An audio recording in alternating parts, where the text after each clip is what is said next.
Muy buenos días, buenas tardes, buenas noches, según nos acompañen.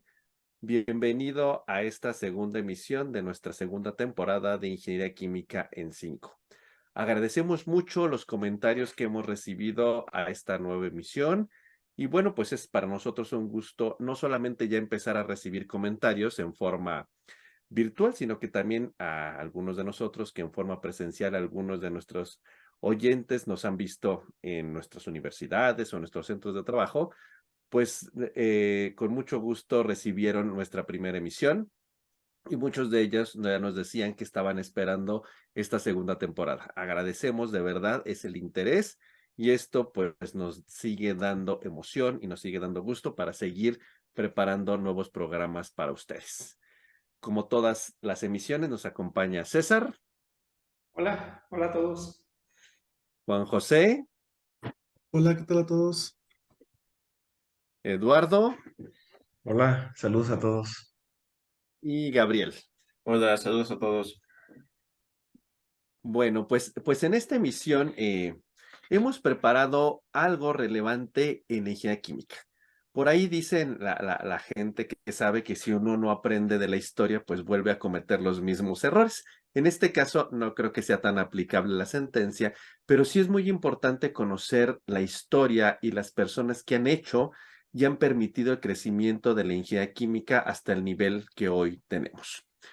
Si volvemos un poco a la historia, bueno, la ingeniería química como tal aparece a principios del siglo XX, pero ya una vez que ocurrió la revolución industrial en el siglo XIX y empezó la producción en gran escala y empezó el crecimiento de la industria química, pues fue necesario el diseño de plantas, el diseño de equipos, el diseño de procesos eficientes y, por decirlo de algún modo con los términos actuales, económicamente rentables que permitieran la producción de todos estos activos químicos, farmacéuticos y alimenticios para satisfacer las necesidades de una población creciente. Y justamente en esos inicios de la ingeniería química, luego en el crecimiento de la ingeniería química, en la etapa de la consolidación y finalmente en la era moderna de la ingeniería química, ha habido personajes que han sido claves en el crecimiento de la industria química, del desarrollo de procesos y que han hecho aportaciones singulares a la ingeniería química. Así que esta ocasión, en esta emisión, pues hemos querido tomar 5 personajes relevantes en la historia de la ingeniería química. La decisión es fácil porque no podríamos decir que son los top 5, sino que tomamos de diferentes épocas de la ingeniería química y seguramente en algún momento, quizás en alguna otra temporada, volvamos a retomar este mismo episodio con otros 5 personajes importantes que siguen contribuyendo a la ingeniería química. Insisto, no quisimos dejar a nadie fuera y los que están tampoco, en opinión de algunas otras personas, no podrían ser los 5 más relevantes, pero nos parecen distintivos y representativos en varios momentos de la ingeniería química. Seguramente, y bajo sus sugerencias, si son tan amables de nuestra audiencia, en alguna otra emisión y en alguna otra temporada quizás retomemos de nueva cuenta este tema y hablemos de otras personas, de otros personajes que puedan ser de su interés y que quedan en el tintero por analizar. Así que vamos a empezar en esta ocasión con César. ¿Y de quién nos vas a platicar? Hola, buenas tardes, Gabriel. El personaje que de alguna manera me gustaría hablarles es Margaret Hutchinson. Igual no lo tenemos en la mente, pero es un personaje que tiene mucha relevancia en el área de ingeniería química y en temas relacionados con la medicina como tal. Su historia está muy interesante. Ella nace por ahí de 1910 en Houston y es hija también de un ingeniero químico como tal, pero su papá se dedicaba a algo totalmente diferente, él se dedicaba a la industria del petróleo, pero pues yo creo que como todos aquí pensamos, tú ya traía esa carga de ser ingeniero químico desde la casa, ¿no? Ella se graduó en ciencias de alguna manera en el Instituto Rice, por ahí de los 22 años, y luego ya comenzó a hacer su doctorado en el MIT. De hecho hizo su doctorado en ingeniería química y se graduó por ahí del año de 1937. Ella tiene, o fue la primera mujer en conseguir, digamos, en el área de absorción, su tesis en el MIT, hizo su tesis sobre el efectos del soluto en la resistencia de las películas líquidas, esto en la absorción de gases. Entonces era algo muy interesante, pero algo que pues de alguna manera es un partaguas, es que acabando todo esto de su doctorado como tal, ella la contrató una empresa que igual se dedicaba a diferentes cosas, con la empresa se llamaba Badger. Ahí conoce a su esposo, de ahí de alguna manera con su esposo tiene hijos después, pero algo muy relevante es que estamos hablando de que ella se graduó a finales de los años 30, de 1930 por ahí, y hay que recordar que por ese tiempo se da la preguerra, ¿no? El anticipo a la Segunda Guerra Mundial. Entonces, si recordamos este ambiente de finales de los 30, pues de alguna manera era buscar el avance, ¿no? El desarrollo de numerosos proyectos. Esta empresa Badger pues, se involucraba en proyectos, por ejemplo, en la síntesis del caucho para los neumáticos, en las llantas como tal, o la producción de las gasolinas para el alto octanaje en aviones. Entonces, era algo muy importante, pero también la empresa Badger tenía algo muy importante que era que quería ver qué pasaba con la vida de los militares, ¿no? Cómo podrían salvaguardar la vida de los militares.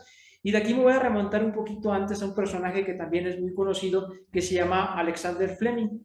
Este fue un médico escocés que, pues, de alguna manera desarrolló la penicilina que conocemos nosotros hasta la fecha, ¿no?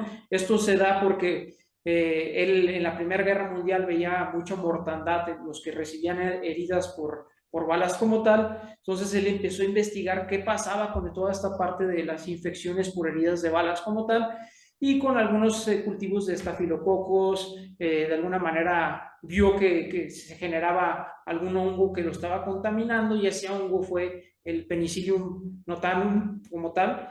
Perdón si la pronuncio mal, pero esta sustancia pues, es una sustancia antibacteriana, ¿no? Pero lo importante es que ya había un compuesto que podía ayudarnos con esta parte de los, para los antisépticos como tal, ¿no?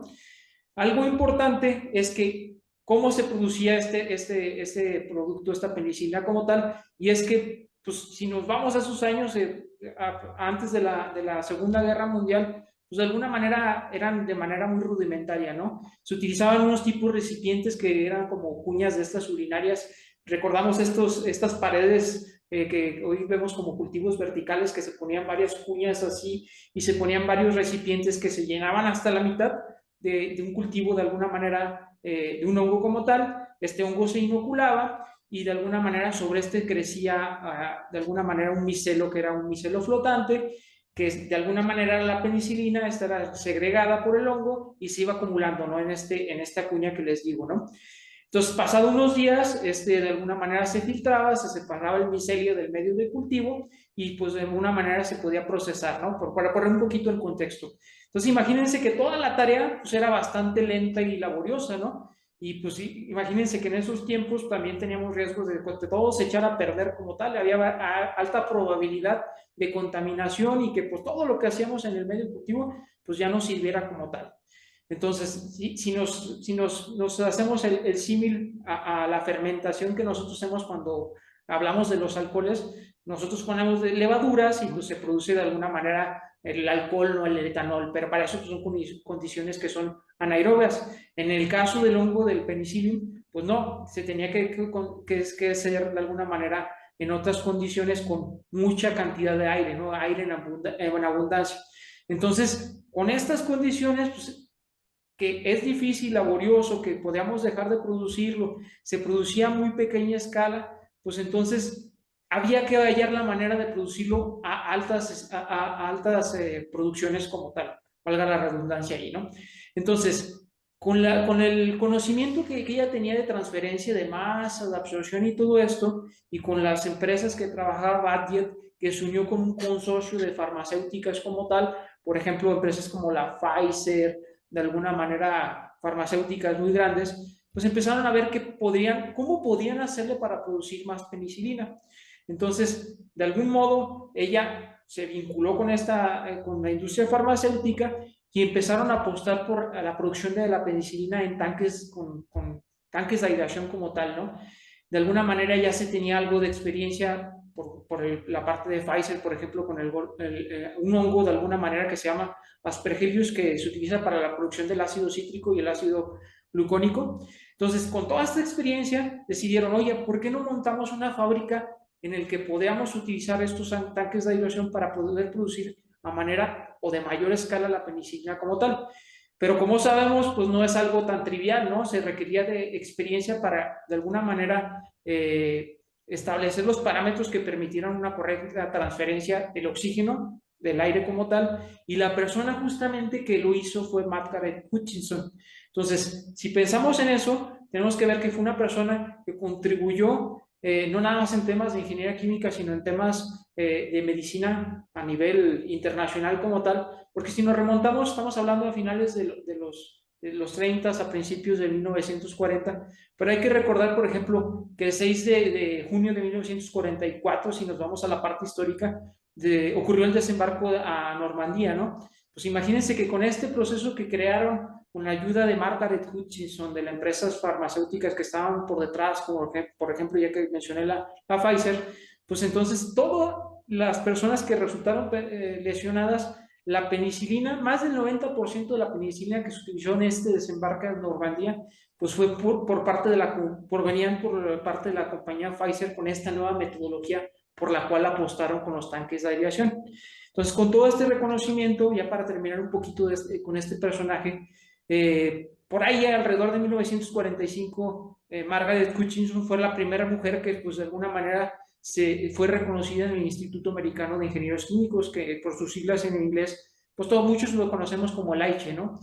Ella fue también después elegida como fellow, de alguna manera por el mismo AICHE, y por ahí de 1983 fue galardonada como con un premio de los fundadores de la AICHE. Entonces, pues un honor, un alto honor que se le dio a ella.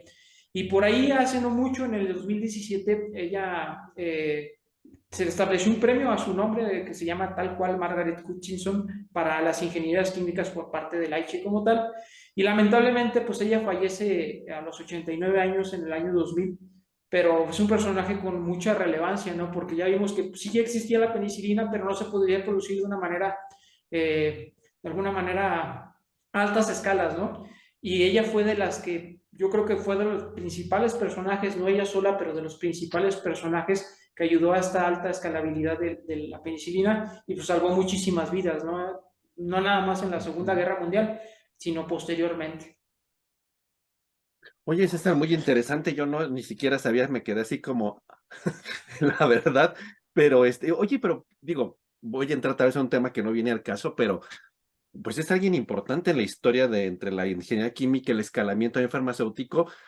Digo, tendría que haber sido el hecho de que fue mujer, de que pasó muy gris en su momento, no sé, tu opinión muy personal. Justamente es una opinión muy personal, yo creo que sí tiene que ver, lamentablemente, como lo mencioné, fue una de las primeras mujeres que se graduó en esta especialidad en el MIT, con el hecho de que pues, era experta en su área, no le dieron tanto nombre porque buscando ahí también referencias como tal, se encuentran en otros personajes que, por ejemplo, Kenner, que trabajaba con la Pfizer, Sí, claro. como que sí pasa como gris, ¿no? En esa parte, y yo creo que sí, lamentablemente sí, pero hay que tenerla en cuenta como uno de los grandes personajes que, justamente como lo mencionaste, Gabriel, o sea, ella parteaguas también en el área medicinal, o sea, hizo interdisciplinaridad en la ingeniería química, Claro, ¿no? sí, algo que estamos común hoy día, ¿no? En Sí, brincar esas fronteras aportando los conocimientos, ¿no? Yo creo que debe ser también otra historia fascinante el ver cómo fue que pudo ingresar al MIT, que le permitían en una época en que casi exclusivamente varones, como decían en esa época del término, podían ingresar a ese grado de estudios, ¿no? Yo en una universidad tan selectiva en el mejor de los términos como es el MIT. sí, justamente, Debe ser una historia fascinante sí, esa parte de cómo pudo ingresar, cómo la admitieron, qué retos tuvo, pero esa es otra historia. Pero debe ser muy claro, interesante el tema. sí, sí, sí, así es. Y quizás, digo, todas las personas de esa época usualmente escribían algún libro o algo y pues no sabemos de ella nada, ¿verdad? Creo. No hay mucha información, lamentablemente, como lo mencionas, yo creo que sí le sufrió en su tiempo porque justamente al ser pues, de las pioneras, ¿no? Mujer, sí, En este sentido, pues tuvo que haber pasado por muchos tragos amargos, pero lo importante, por más rocoso que fue el camino, fue su desenlace, ¿no? sí, Siendo ingeniera química, la importancia que hasta la fecha tiene para nosotros claro. es sumamente valioso. Muy bien, pues muy interesante y ahí queda abierto temas para más cosas, César. Sí. Gabriel, ¿tú de qué nos vas a platicar? Gracias, Gabriel. Pues yo les voy a platicar y voy a tener el honor así de platicar un poquito sobre Trevor Kletz, ¿sí? Para aquellos que estamos pues inmersos en este mundo de la seguridad de procesos, pues Trevor Kletz es como un dios, casi casi. Bueno, para Ok. aquellos que no están tampoco asociados, pues bueno, Trevor Kletz es el padre de la seguridad de procesos, ¿sí? Básicamente, la manera en la que nosotros entendemos o abordamos los procesos o la seguridad de procesos en industria, pues se lo debemos a Trevor Kletz, ¿sí? Él era un ingeniero químico británico, ¿sí? Que él irónicamente, pues quería trabajar más en el laboratorio, ¿sí? Él nada de andar acá en los tubos, fierros y demás, como todos los ingenieros químicos, él era de ir al laboratorio y demás. Él trabajó en el ICI, también, bueno, para los que estamos familiarizados con esto de seguridad de procesos, ICI o el Imperial Chemistry Industry, es una de las empresas pues ahora sí, químicas que más ha contribuido a la seguridad de procesos, gracias también a Trevor Kletz y a otras personas como Robert Lowley. Bueno, el chiste es que Trevor Kletz pues trabajó casi toda su vida o su vida entera en lo que fue el ICI. Él entró a trabajar pues concretamente en un laboratorio como quería, pero bueno, conforme pasó el tiempo se fue moviendo a otras áreas, ¿sí? Concretamente, pues bueno, se estuvo trabajando muchos años como consultor de la misma compañía o en el área de seguridad, sí, como en la parte de investigación. Y bueno, a lo mejor nosotros no estamos muy familiarizados o la gente no está muy familiarizada con qué fue lo que hizo Trevor Kletz o demás, pero Trevor Kletz hizo varios avances importantes, ¿sí? Antes de hablar un poquito de estos avances, voy a comenzar pues diciendo una de las frases célebres de Trevor Kletz para poner, digamos, como un antes o un después. Y bueno, una de las frases, o la que quiero comenzar es, las industrias no tienen memoria, son las personas las que tienen memoria. Sí, era una frase que decía mucho Trevor Kletz.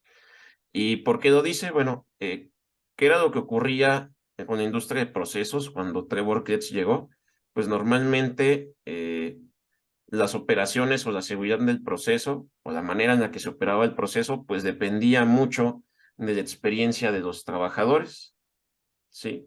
Entonces, si el trabajador tenía mucha experiencia, pues probablemente el proceso iba a operar de manera segura o sin pocos contratiempos o problemas de seguridad. ¿Qué era lo que pasaba? Que el momento en que esas personas con experiencia dejaban la empresa, pues todo ese conocimiento y toda esa experiencia en seguridad de procesos y en operación, pues se perdía por completo, ¿sí? De ahí de que las personas son las que tienen memoria, las industrias, ¿no? Entonces, ¿qué pasaba? Estas personas se iban, ¿sí? Y al poco tiempo que se iban, pues las plantas empezaban a tener problemas de seguridad, ¿sí? Accidentes y demás. Obviamente esto se mitigaba con el tiempo cuando las personas pues agarraban experiencia o demás, igual se volvían a ir y lo mismo volvió a ocurrir. Sí, entonces se tenía un ciclo bastante pues repetitivo de esto, sí. Entonces, uno de los avances que hizo Trevor Kletz, bueno, no solo él, sino también con Robert Lowley, otro ingeniero de DC, fue desarrollar una estrategia para seguridad de identificación de riesgos, sí, la metodología HAZOP, sí, o Hazard and Operability Study, que es básicamente la metodología base o la que todo el mundo en la industria química utiliza, sí, es la más usada. Y básicamente lo que buscaba hacer esta metodología era mitigar un poquito la parte de la experiencia, ¿sí? Crear un procedimiento sistemático para que cualquier persona, no importa si tenga mucha o poca experiencia, pudiera identificar riesgos y proponer mejoras, ¿sí? Entonces eso fue un avance tremendo para la industria química y el análisis de la seguridad de procesos, porque ya no dependíamos tanto de la experiencia, sino simple y sencillamente con una metodología sistematizada, pues nosotros podíamos o podemos ya pues analizar un poquito. Obviamente esta metodología pues se vuelve todavía más poderosa cuando pues lo hace gente experimentada, sí, pero la idea y un poquito de lo que surge, sí, pues era precisamente eso, sí. Entonces durante muchos años, pues Trevor Kletz, pues fue uno de los, bueno, aparte de ser uno de los creadores, pues fue uno de los impulsores de esta metodología. Y otra de las grandes, pues ahora sí que digamos, contribuciones de Trevor Kletz es es el concepto de seguridad inherente, que lo propuso en un artículo, no me acuerdo si fue en el Journal of Loss Prevention, creo que sí, que es la traducción del artículo es como lo que no tienes no puede fugar. Sí, es un artículo que tiene un título bastante sencillo, pero es una obra, yo lo considero como una obra sencilla, pero también bastante profunda, ¿sí? En esa obra, pues él pues sienta las bases de lo que hoy se conoce como la seguridad inherente. Y eso también es un cambio de paradigma en lo que es la seguridad de procesos. Antes de que Trevor Kletz introdujera el concepto de seguridad inherente, los estudios de seguridad de procesos se focalizaban o se centraban en básicamente intentar controlar los peligros, ¿sí? Ok, yo voy a trabajar en una industria química, entonces yo voy a intentar controlar los peligros.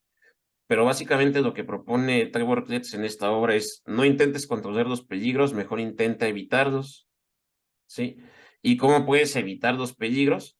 Pues simple y sencillamente los puedes evitar aplicando pues 4 conceptos básicos de la seguridad inherente, ¿sí? Minimizar la cantidad de material peligroso, es uno, ¿sí? O sustituir lo otro por de menor peligrosidad, sería el segundo principio. Moderar las condiciones del proceso, ¿sí? O simplificar los diseños, ¿sí? Bueno, simplificar los diseños en vez de añadir capas de protección, ¿sí? Porque eso es algo que también se hace bastante. Si el proceso es peligroso, vamos a poner de 20,000 capas de protección. Y Trevor Kletz dice, no, ¿sabes qué? Pues eso no tiene que ser, los tenemos que simplificar. Algo que es sencillo va a tener menos probabilidad de fallo. Entonces, por ahí Trevor Kletz, pues propone esto y es todo un cambio, ¿sí? Muchas de los diseños o de las, digamos, plantas químicas actuales, pues se hacen principalmente, o esos diseños se hacen principalmente, pues acatando los 4 principios de la seguridad inherente, ¿sí? Incluso una vez ya diseñado el proceso, ¿sí? El estudio HACCP, que también lo propuso Trevor Kletz, se usa para identificar probables errores de diseño que puedan generar en efectos catastróficos. Sí, entonces un poquito de lo que ha contribuido Trevor Kletz, ¿sí? Tiene infinidad de libros publicados, ¿sí? Yo les recomiendo uno que se llama What's Went Wrong, algo así como, no recuerdo si será el nombre, pero es como ¿qué fue mal? Sí, es un libro bastante interesante porque aborda varios problemas de la industria química, varios incidentes y justamente los va contando como paso a pasito, ¿sí? ¿Qué fue lo que causó y qué problemas, ¿sí? Y bueno, por ahí parte también de lo que hizo Trevor Kletz fue, pues básicamente vamos a decir que fue como un feminista, ¿sí? Él abogó mucho por intentar acabar con la cultura del machismo en industria de procesos. Él decía que muchos de los accidentes, ¿sí? Que ocurrían también en plantas químicas eran originarios, eran también, pues sí, originarios o provocados, por la cultura del machismo, ¿sí? Recordemos que, pues, estamos hablando de los 80, 70, imagínense que llegue una mujer ingeniera con un hombre y le diga, ¿sabes qué? Lo que estás haciendo está mal, esto no se hace así, pues normalmente la ignoraban, ¿sí? Entonces Trevor Kletz abogó mucho por intentar cambiar ese, digamos, machismo en la industria de procesos, ¿sí? Por ahí, pues bueno, eh, publicó más de 22 libros, diferentes artículos, y bueno, por ahí ya creo que en sus últimos años se dedicó a dar cursos, creo que estuvo de profesor en Texas A&M, y también no recuerdo en qué universidad, en Manchester, pero bueno, estuvo desarrollando parte de eso. Sí, él, les digo, la mayoría de su vida la estuvo haciendo en el ICI hasta su jubilación. Ya los días que quedó, pues bueno, se dedicó a dar cursos de seguridad de procesos. No sé si, Muy interesante, Gabriel. De hecho, complementando el último que decías, hoy día la gente que se dedica a seguridad tiene así, tú dijiste que él era como un dios, bueno, el templo actual de la seguridad es el famoso Mary Kay O'Connor Center of Process Safety en Texas A&M, donde lo encabezó hasta su muerte el profesor Sam Manan. Y de hecho, Trevor Kletz fue parte del grupo fundador cuando estuvo fue profesor adjunto y lo invitaron a Texas A&M y fue parte del grupo fundador del famoso Mary Kay O'Connor Process Safety Center. Y entonces, pues en realidad, si él era el dios, pues ese era el templo, ¿no? Ese es el templo de la seguridad que fue encabezado por Sam Manan hasta que murió muy sí, recientemente, ¿no? justamente. Entonces, en realidad, pues sí, él se encargó de científico de divulgación, como tú dices, y siempre sus artículos y libros colgantes sería la palabra, no lo sé, algo así, ¿verdad? Sí, de hecho, bueno, ya nada más me gustaría indagar el CCPS, el Center for Chemical Process Safety, que es como el organismo de la misma H para seguridad de procesos, pues la mayoría de sus publicaciones, digamos que son como las sagradas escrituras de Trevor Kletz, están basados en trabajos de él, ¿sí? Entonces, si uno va, por ejemplo, y checa el manual HACCP del CCPS, y es básicamente, no una calca, pero está 100% basado en los libros de Trevor Kletz, en el libro de Hassop Hassan. Entonces, pues sí ha sido una persona con bastante influencia. Muy interesante y bueno, estaba a favor de la parte del feminismo bien entendido en la industria, ¿verdad? Así. Apa. Otro personaje interesante que da para otros temas. Muy interesante, Gabriel. Juan José, ¿qué nos vas a platicar hoy? ¿Qué tal? Bueno, pues yo también vengo con alguien, pues bastante famoso, digamos que sería, pues una de mala educación, casi casi no mencionarlo, ¿no? Que es el señor George Davis, que bueno, que básicamente, digamos, entrando en preámbulo de este gran, pues, fundador de la disciplina que hoy llamamos, pues, ingeniería química, ¿no? Eh, pues prácticamente igual que todos los que hemos comentado, pues ha revolucionado bastante, pues digamos hasta la sociedad en la que vivimos hoy en día, ¿no? Porque pues el gran impacto que ha tenido en todos estos científicos, pues es tremendo.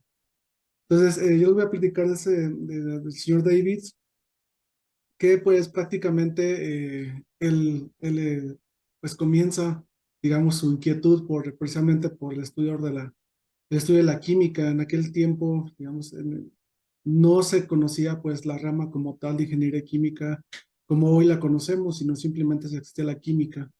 Entonces muchos de los procesos o de los todos en aquella revolución pues industrial en la que estaban inmiscuidos los primeros procesos, pues no existía un ingeniero químico como tal, sino alguien químico que pues sabía de la química y pues podía pues digamos resolver algunos de los problemas que se presentaban pues ahí en la fabricación de algunos productos que como ya hemos comentado pues son básicos o eran básicos en aquel tiempo. Entonces, su inquietud pues nació precisamente por, como todos, pues, seguramente en algún momento de nuestras vidas siendo niños, nos surgió esa inquietud, ¿no? Por conocer más de la química, más de los procesos.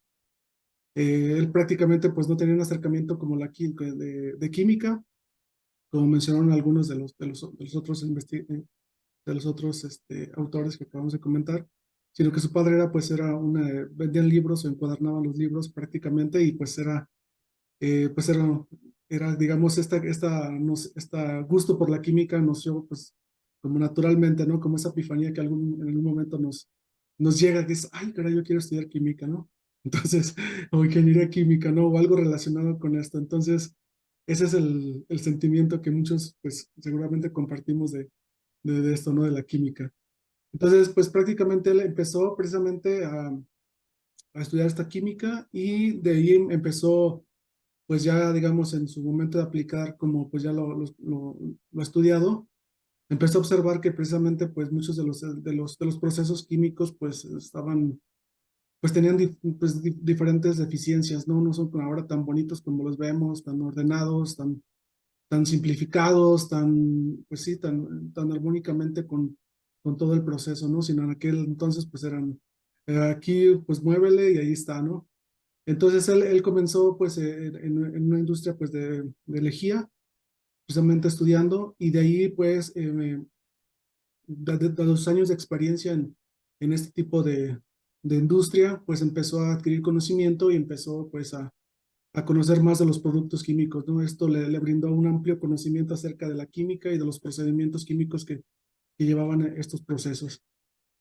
Y pues en aquel entonces, pues uno piensa que digamos que a veces los conceptos que ahora vemos como sustentabilidad y todo esto, pues tienen relevancia muy recientemente, pero en realidad en aquel tiempo se empezaron a preocupar mucho precisamente por los procesos que contaminaban bastante. Entonces, precisamente ahí fue donde empezó a surgir pues algunas declaratorias de que pues este tipo de procesos, por ejemplo, lejía, sus productos pues tenían muchos ácidos sulfúricos, ácido clorhídrico y pues productos de azufre, entonces eran altamente contaminantes, entonces de ahí empezaron a restringir un poco. Entonces, en aquel tiempo el gobierno le encomendó precisamente a Davis la revisión de los procesos que tenían que reducir esos contaminantes, y entonces Davis adquirió mucho conocimiento de ahí, ¿no? De precisamente de ir revisando las plantas y de ir aplicando esa normatividad. Entonces se dio cuenta de lo mal que estaban las plantas químicas, que eran, pues no tenían en lo que ahora, pues, como comento nuevamente, es lo bonito, ¿no? Entonces de ahí empezó a ver de ciertas deficiencias que tenían pues los operadores o quien se encargaba de ahí, que o tenían mucho conocimiento en química, pero o no tenían conocimiento mecánicamente, o de plano no sabían tener mucho conocimiento de ingeniería, pero no conjuntaban estas áreas como tal. Entonces de ahí empezó su inquietud a decir, ¿sabes qué? Necesitamos precisamente a alguien que sepa precisamente de todo esto para que tengamos procesos pues que no contaminen y que no tengan tanto, tanto desperdicio. Entonces Davis empezó desde ahí, George Davis, pues con esta motivación, ¿no? Y empezó pues a reunir ciertos personajes que pues tenían esta misma inquietud, por así decirlo, y él empezó a dar conferencias precisamente ya después de todo este conocimiento que él tenía, un agente muy experto, pues que precisamente este conocimiento lo adquirió de tener estos puestos y de tener el conocimiento de todas esas plantas, y empezó pues precisamente a abundar en conceptos, pues ya daban, en aquel tiempo pues ya daba conferencias acerca pero de los procesos químicos, no exactamente de un proceso como tal, sino se enfocaba fundamentalmente en los principios de los que pues todos los procesos se empezaba, podían operar, ¿no? Entonces ahí empieza a conjuntar este conocimiento de que no, miren, es que necesitamos conocimiento tanto de física, necesitamos conocimientos matemáticos, necesitamos conocimientos de ingeniería, necesitamos conocimientos mecánicos para saber cómo funcionan estos procesos, y empezó precisamente a divulgar esta información, y a todo en aquel momento pues le resultaba bastante interesante, ¿no? Porque no existía ese conocimiento, no existía alguien que les dijera, pues tenía que ser así, ¿no? Entonces pues empezó a surgir esta idea de crear una nueva área, una disciplina que pues se llamara pues en aquel entonces ingeniería química, ¿no? Un personaje que pues atendiera estas necesidades de la industria, sepa de estos conocimientos y pues pueda abundar en el conocimiento pues total, ¿no? Y entonces ahí empezó precisamente, inclusive pues ahí hay varios clubs en los que empezó él a conjuntar estas personas que le estaban interesadas en estos temas, y pues ahí empezó a fundar, por cierto, los primeros institutos, ¿no? Que pues empezaban a difundir esto. Y de todas esas charlas, pues empezó a sacar diferentes manuales que pues precisamente hablaban ahora de lo que era la ingeniería química como tal, como el Handbook of Chemical Engineering, que es uno de los más famosos que tiene él, y que en cuanto lo publicó esto fue un boom, ¿no? Casi todo, empezó a sacar. ¿Y por qué? Porque hablaba mucho acerca de los fundamentos, no hablaba tanto de como una disciplina, sino empezaba a dar fundamentos, y la gente pues empezó a comprenderlos, empezó a decir, ¿sabes qué? Sí, necesitamos este conocimiento para poder operar, para tener mejores plantas, para tener inclusive lo que ahorita ha comentado Gabriel, seguridad, ¿no? Porque en aquel tiempo pues era un cochinero, por así decirlo, si lo quisimos ver de una manera muy tosca, pero empezaron ya justamente a comprender estos fenómenos, inclusive a agrupar ciertas operaciones pues, que tenían en común, y que pues, y de ahí empezaron a surgir lo que ahora conocemos como operación unitaria, ¿no? Entonces ese señor empezó a darle con todo a estos términos, y pues de ahí empezó a definir lo que era un ingeniero químico, que necesitábamos esta disciplina, que ahora pues todos nosotros estamos inmiscuidos y con el que ahora le debemos pues, precisamente que pues se haya creado esta área y que tenga tanta relevancia pues en la sociedad, ¿no? Como tal, en el cambio de los procesos para todo el beneficio pues para el beneficio de todos, ¿no? Ese era el ímpetu que él tenía, que él soñaba y que pues se le hizo realidad ahí en el famoso, ¿no? Y que ahora pues el otro instituto también muy famoso que por ahí ahorita que estamos mencionando algunos, el ICHEM, pues es el que pues ahí lleva también su nombre donde está el edificio y pues que es el padre espiritual pues prácticamente de toda esta disciplina como tal, ¿no? Entonces él se le debe prácticamente la definición o pues la formación de esta disciplina de ingeniería química. Entonces ahí, Y técnicamente la forma en cómo lo organizó la ingeniería química es como hasta el día de hoy seguimos aprendiendo los ingenieros químicos en la forma de operaciones unitarias. efectivamente, sí, ya después vinieron a acuñar un poco más el término, pero Pero en la básicamente, forma en como la básica, como vio y organizó la idea de la planta química, es la misma forma como hasta el siglo XXI seguimos todos los ingenieros químicos aprendiendo la ingeniería química, más allá de que hoy somos sostenibles, verdes, 4.0 y todo eso. La ingeniería química de base sigue aprendiéndose bajo la misma definición como él lo hizo.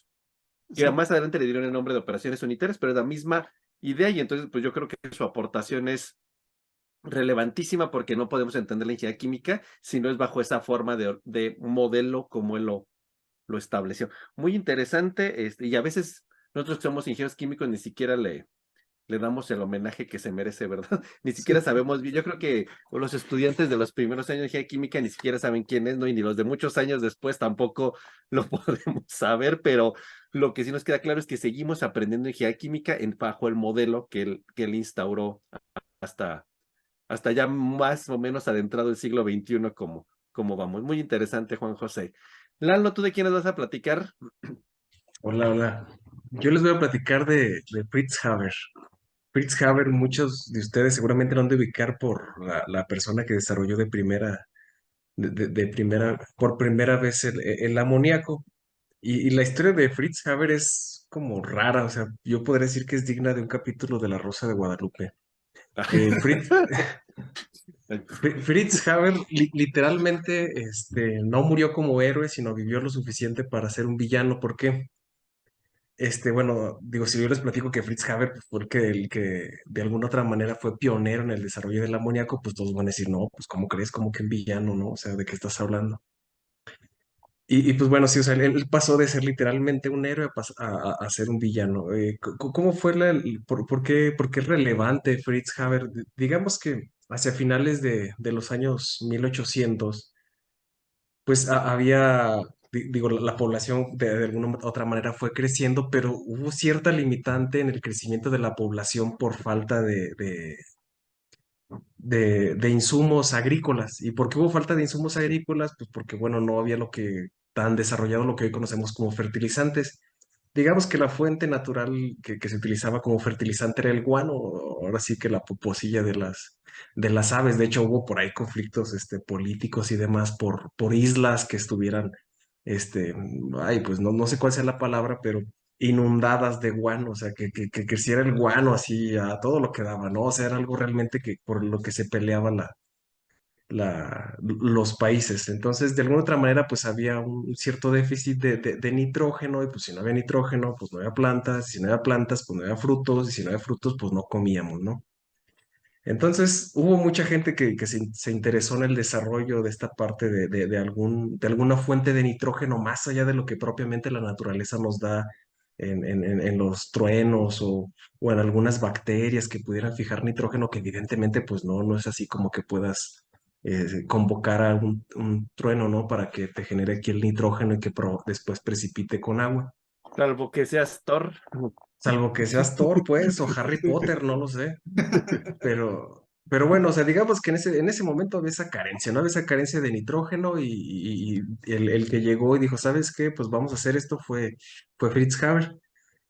Digo, ya los pormenores técnicos, pues, a lo mejor y ni se los doy de manera incorrecta, pero bueno, los podemos consultar en la Wikipedia, pero no es el punto de esta reunión, ¿no? El detalle es que él desarrolló el amoníaco y entonces pues todos felices y dicen, ah, no, pues está perfecto, ya tenemos amoníaco y se empezó a crecer la población. Bueno, a lo mejor estoy exagerando porque fue muy corto ese periodo, pero digamos, ya no estaba la preocupación de pronto de, oye, pues ya no hay amoníaco, ya no hay frutos y demás. Entonces, hasta aquí todo bien, todo perfecto. Fritz Haber era el héroe, a tal grado que en su momento le otorgaron el premio Nobel. Pero aquí el detalle es justo lo que pasó después, o sea, digamos, este descubrimiento fue como, vaya, en los años posteriores detonó la Primera Guerra Mundial. Y así como Gabriel nos compartió una frase célebre del investigador que le tocó compartir, pues bueno, en este caso Fritz Haber, él decía, en tiempos de paz un científico pertenece al mundo y en tiempos de guerra pertenece a su país. Entonces, pues sí, Fritz Haber era muy buen científico, además, pero también era sumamente patriota. Bueno, dicen los que lo conocieron. ¿Cuál es el detalle? Pues que Fritz Haber era alemán, entonces pues ya se han de imaginar, ¿no? Entonces, pues sí, desarrolló el amoníaco y listo y todo, y muy bonito, y nitrógeno para todos, y ya está. Pero ¿cuál fue el detalle? Que si ustedes recuerdan, la Primera Guerra Mundial también de alguna otra manera se identificó o hubo muchas batallas que se libraron en trincheras. Ujú. Entonces, pues era interés, bueno, ¿cómo cómo voy a ganar sobre el enemigo que está trincherado? Pues le disparo y pues ni a la cabeza le atino porque no lo puedo ver. Entonces, uno de los desarrollos bélicos que Fritz Haber hizo fue el gas cloro. De alguna otra manera, él tenía la idea de generar un compuesto en fase gaseosa que fuera mucho más pesado que el aire, pues para que al momento en que fuera disipado, pues bajara la trinchera y lo oliera la persona que estuviera ahí atrincherada. Entonces, entre eso, que el gas cloro mató a miles de soldados ahora sí que del frente aliado, pues si tú le preguntas a los aliados, pues obviamente estuvo muy mal. Si les preguntaras a los alemanes de aquella entonces, van a decir que es un héroe de guerra, ¿verdad? Pero entonces desarrolló el gas cloro, desarrolló el gas cloro y luego ya con el desarrollo del amoníaco, que fue de alguna otra manera utilizado para producir fertilizantes a manera del nitrato y que ese evidentemente lo podemos utilizar como preámbulo de algún explosivo, entonces imagínense, ¿no? O sea, digo, de estar a la gloria y enaltecido por toda la crítica occidental a pasar a ser literalmente el villano por todos los compuestos químicos que se desarrollaron para, para combatir en la guerra mundial. O sea, digo, ahora sí que fue tan triste, podríamos decirlo, esa parte que justo ganó el premio Nobel y muchos ganadores previos de premio Nobel, pues rechazaron el premio, ¿no? O sea, ¿cómo es posible que le des el premio a este señor cuando hizo esto y esto y esto, ¿no? O sea, fue, fue complicado y digo, para no hacerles largo el cuento, tuvo un final como irónico porque pues obviamente por la creación del gas cloro, por la creación del amoníaco, pues de alguna otra manera se hizo de dinero esta persona, ¿no? O sea, la ciencia también es frívola. Este, se hizo de dinero, hizo un instituto, el Instituto Haber, por supuesto, donde se contrató a muchos científicos y demás. Y cuando llegó al fin la Primera Guerra Mundial, que de alguna otra manera se instauró el nuevo orden, el nuevo gobierno, no sé si YouTube nos vaya aquí a censurar, pero cuando se instauró un gobierno de origen con ideas nazis, pues ahora sí que todo lo que oliera a judío, pues lo fueron deshaciendo, ¿no? O sea, lo fueron comenzando a erradicarlo. Y Fritz Haber no era como tal, bueno, dice la historia que no era como tal un practicante, pero era judío, pues propiamente por cuestión familiar.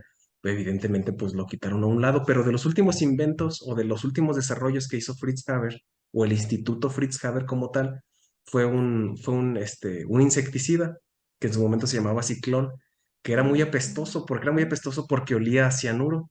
Entonces, digamos que las regulaciones de ese entonces, pues eran, oye, pues ponle este gasecito. No es cierto, el cianuro no era apestoso.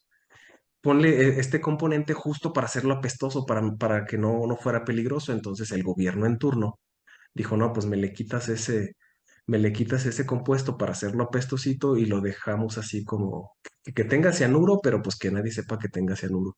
Y de alguna otra manera lo chistoso, ahora sí que lo irónico y lo triste, pues que ese gas como tal fue utilizado para todos los eventos, lamentables que se desarrollaron durante el Holocausto, ¿no? Donde pues evidentemente perdieron la vida muchas personas. Entonces, pues sí, Fritz Haber fue un héroe, pero vivió lo suficiente para convertirse en villano. Al menos para esta parte occidental, ¿no? Digo, tal vez algún alemán ahí muy arraigado dirá que fue un héroe de guerra. Y de hecho, al final, cuando emigró a Estados Unidos, huyendo obviamente de la Segunda Guerra, pues nadie de los grandes químicos de aquella época lo quiso recibir. De hecho, Rutherford en Estados Unidos le negó una cátedra en una gran universidad en Yale, en Estados Unidos, y pues estaba apestado, literal.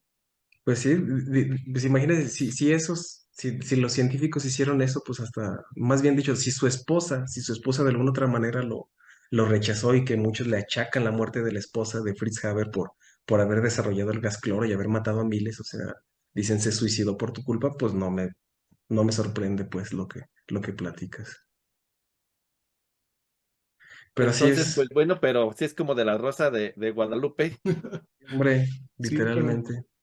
pero es impensable pues ya pensar en un proceso donde no se utilice pues nitrógeno, ¿no? El amoníaco o la urea o Sí, a partir no, o de él. sea, dicen que un porcentaje importante del nitrógeno de tu cuerpo proviene del proceso Haber-Bosch, pues, por toda Sí. la generación del nitrógeno. Y digo, y bueno, mi opinión personal, sí, por supuesto, estuvo mal, muchas cosas que se hicieron, pero la realidad de las cosas es que ya también se estaba haciendo mucha investigación de origen bélica, ¿no? O sea, a lo mejor él, pues, por ser famoso, pues, se le señaló, pero digo, bueno, en la actualidad, ¿qué desarrollo científico importante? No siempre se le da esa orientación, ¿no? O sea, si no tiene el soporte económico para ser orientados hacia la parte bélica, pues luego a veces no tienes el No, suficiente apoyo, ¿no? Entonces, digo, bueno, eso ya es debatible totalmente.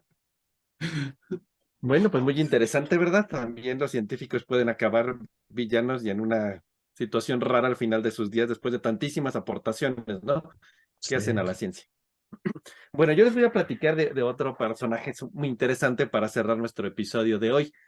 Hoy día, pues a los ingenieros químicos nos piden hacer ciencia, hacer divulgación, ser emprendedores, generar patentes, participar en las políticas públicas y pues, decimos, por Dios, o sea, ¿cómo podemos hacer tantas cosas juntas? Bueno, el personaje que les voy a platicar hizo eso y más, y es alguien sumamente relevante en el crecimiento de la industria química en el siglo XIX. Es Ernest Solvay, que usualmente lo ubicamos por las grandes plantas Solvay productoras del carbonato de sodio, que hasta el día de hoy sigue siendo la tecnología para la producción de carbonato de sodio. Ernest Solvay, pues es belga, él nació en Bélgica, y bueno, pues de niño fue muy enfermizo, entonces nunca pudo asistir como a una escuela ordinaria, se formó pues con institutrices, digamos, venía de una familia más o menos acaudalada en Bélgica, y pues estudió con institutrices y estudió pues de forma privada, ¿no? Y de hecho nunca pudo asistir como tal a la universidad. En su adolescencia se incorporó pues digamos, un pequeño negocio que tenía su papá hacían sales aromáticas y sales para otros usos como de corte farmacéutico, pero el gran cambio que movió su vida fue cuando ingresó a una industria química que tenía su tío, y entonces ahí empezó a generar métodos para la purificación de gases. Técnicamente, pues eran como las primeras ideas de lo que va a ser la torre de absorción más adelante. De hecho, ideas muy preliminares se las propone en su idea de purificar gases en estas plantas químicas de su tío. Poco después, él revisando el famoso método Leblanc, que era la forma ordinaria de producir carbonato de sodio en aquel entonces, pues genera un método que sigue siendo sorprendente, porque de dos materias primas baratas y de fácil acceso, que era la sal, literalmente el cloro de sodio y el carbonato de calcio, que literalmente la caliza, generó un proceso completo basado en 6 reacciones para la producción de carbonato de sodio. Lo más sorprendente de eso es que hoy día hablamos de sostenibilidad y usar reacciones que generen el mínimo de residuos, o si los mismos subproductos se generan que se consuman en el mismo seno de la reacción para hacer algo casi tipo economía circular. Pues el proceso Solvay tiene la virtud de que nada más utiliza, aunque utiliza varias materias primas, todo eso se genera y se consume durante la misma reacción, de tal suerte que la reacción neta nada más es cloruro de sodio más carbonato de calcio me da carbonato de sodio y cloruro de calcio. Y todo lo demás que se genera y se ocupa en las reacciones intermedias se genera y se produce en la misma reacción. Entonces hace un proceso completamente sostenible, económicamente rentable, porque viene además de materias primas sumamente baratas. Es un éxito este juego de reacciones que genera y la planta que puede producir. Y justo en el camino, durante estos mismos diseño de esta planta Solvay, pues va a ser otra cosa que va a ser su primera entre muchísimas patentes, que es lo que se conoce como la torre Solvay para producir la sosa cáustica, hidróxido de sodio. Entonces el asunto es que generando estos dos procesos, la producción del carbonato de sodio a partir de materia prima barata y en una forma sostenible y económicamente rentable, y generar un proceso súper sencillo para la producción de sosa en su famosa torre Solvay, pues fue un éxito. De hecho, son su primera de muchas otras patentes que generó en el camino, y obviamente, pues al poco tiempo estas tecnologías fueron solicitadas por muchas empresas en muchos países, a tal grado que a principios del siglo XX, el 95% de la producción mundial de sosa provenía a partir del proceso de la torre Solvay.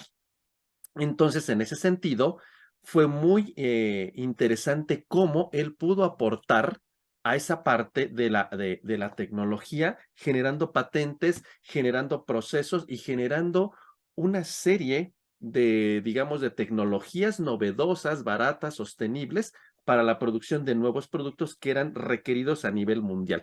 De hecho, las primeras plantas en Estados Unidos para la producción de carbonato de sodio y de sosa fueron a partir del proceso Solvay, y que era utilizadísimo en su momento también la sosa para la producción de vidrio, en la metalurgia y en la fabricación de detergentes.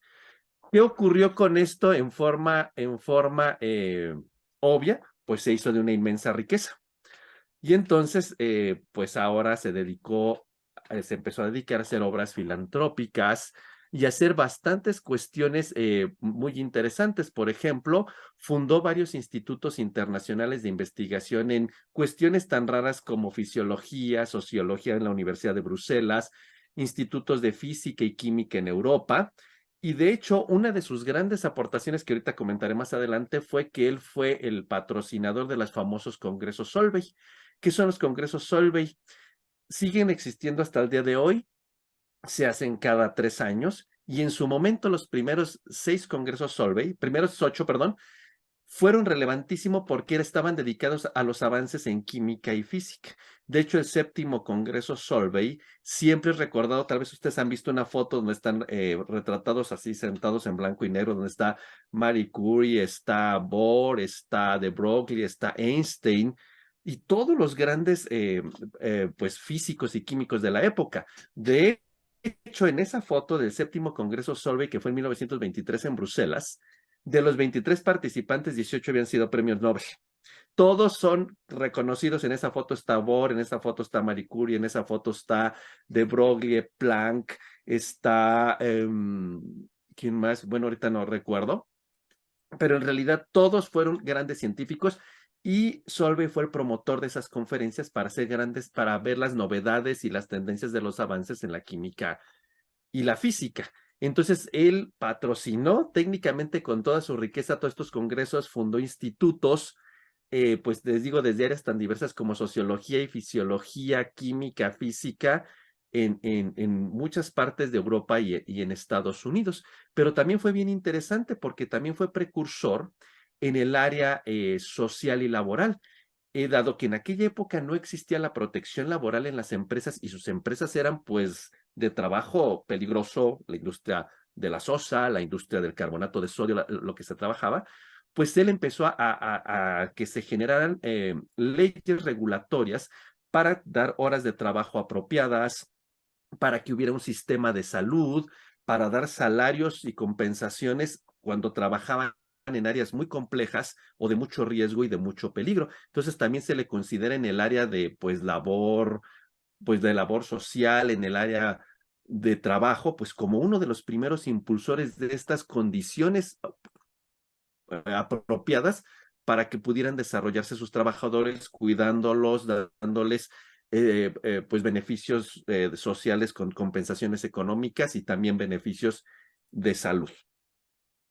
Y bueno, pues por todas estas contribuciones, en algún momento, dado que ya era pues entre un millonario filántropo industrial con patentes, patrocinaba congresos, patrocinaba institutos, y pues sus empresas seguían siendo exitosísimas en todo el mundo produciendo sosa y produciendo carbonato de sodio, pues el gobierno de Bélgica lo hizo senador por la comuna de Halvibonde. Fue senador durante muchos años y se le otorgaron muchísimas condecoraciones políticas y científicas.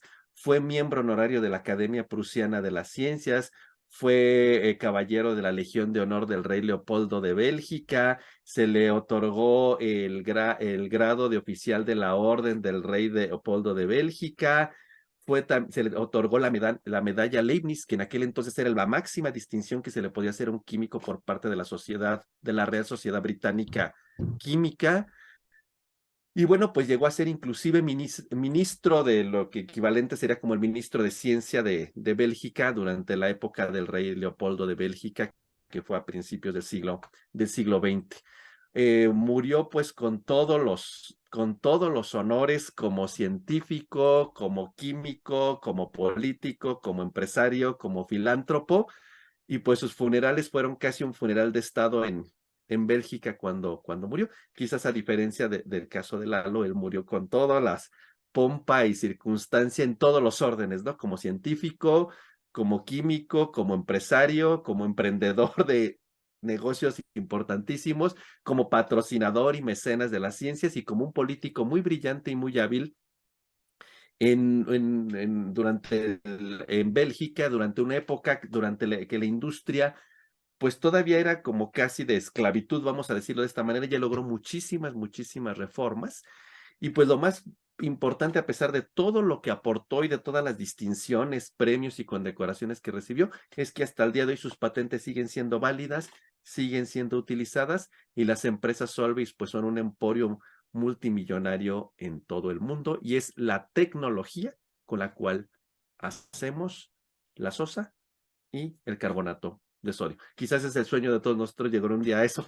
Ser alguien así como él no podría ser el sueño de cualquiera, ¿no? Entre científico, emprendedor, millonario, político y ser condecorado por quién sabe cuántas órdenes meritorias. Entonces es una historia muy interesante, la historia de Solvay. Y bueno, pues entonces con esto terminamos pues este episodio, que ojalá sea del interés de toda nuestra audiencia.